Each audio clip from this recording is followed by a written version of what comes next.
before we start with other matters, let's deal with the great news this week that Fabrice has been released from hospital. Everybody must be absolutely delighted with that. Yeah, I think, where he's come from, it was certainly a tremendous piece of news, and of course everybody's is given a lift by that. But as I say, the biggest single thing was that Fabrice continues to get better. I managed to speak to him yesterday, and he sounded great. I'd come in from training, Sean had texted me a message, give me a ring, there's somebody who would like to speak to you. And when I spoke to him, I've got to say, you can always tell with the tone of somebody's voice, and he sounded in a good place. I've got to stress, he continues still to get better with improvement. But yeah, it was great to hear from him, and he sounded terrific, and of course that's a huge boost given where he's come from, and we'll need to see the sad events from last week in Italy and everything else. So but it was great, as I say, to hear that voice and know that he's feeling good. Inevitably everybody will start looking and seeing just how rapid and incredible his progress has been, and start wondering whether he's actually going to play football again.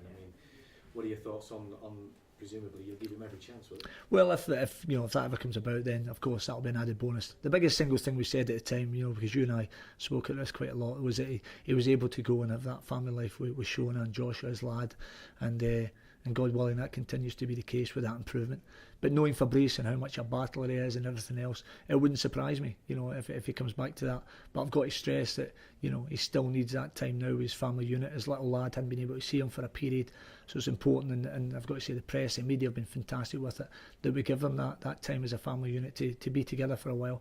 And while he's continued to be monitored and continues to improve, and then, God willing, if he ever comes back to play at the level he's played before, then of course that'll be a huge boost for everybody. And I wouldn't rule it out given Fabrice, but I think at this moment in time, then I think that's something we just leave just now and hope for his continued improvement.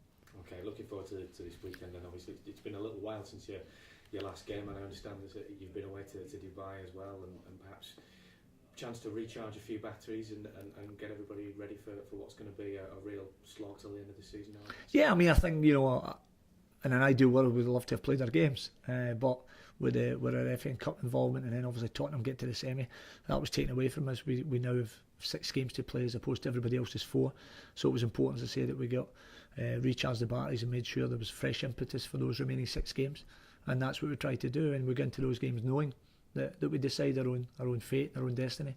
We have those games to go and pick up our points to make sure that we stay in the Barclays Premier League, and that's what we have to look to do. Do you hold any store or look at things differently in the sense that you have got these 2 extra games effectively on everybody else, and you look at your opposition and compare it, and as I say, because you've got these 2 extra games, is it a different sort of scenario for you at all? No, the bottom line is I think everybody would always much rather have points in the bag. The 2 extra games, if you said, well, you've got 4 points from those 2 games or whatever it was, then you'd much rather take them. But the bottom line is we are where we are. We've got the games to play, we've got points to win, and that's what we look to do. It's probably the way it's came about. Probably comes in the back of a load of the uncontrollables that's went against us this season, but we've never ever get too down about it. We've stayed focused. We've been in the area of the league for a huge period of time. We've been written off many times. We'll bounce back to show, and that's what we'll do again. We'll be ready for the challenge we face, and look, as I say, to secure our Barclays Premier League future.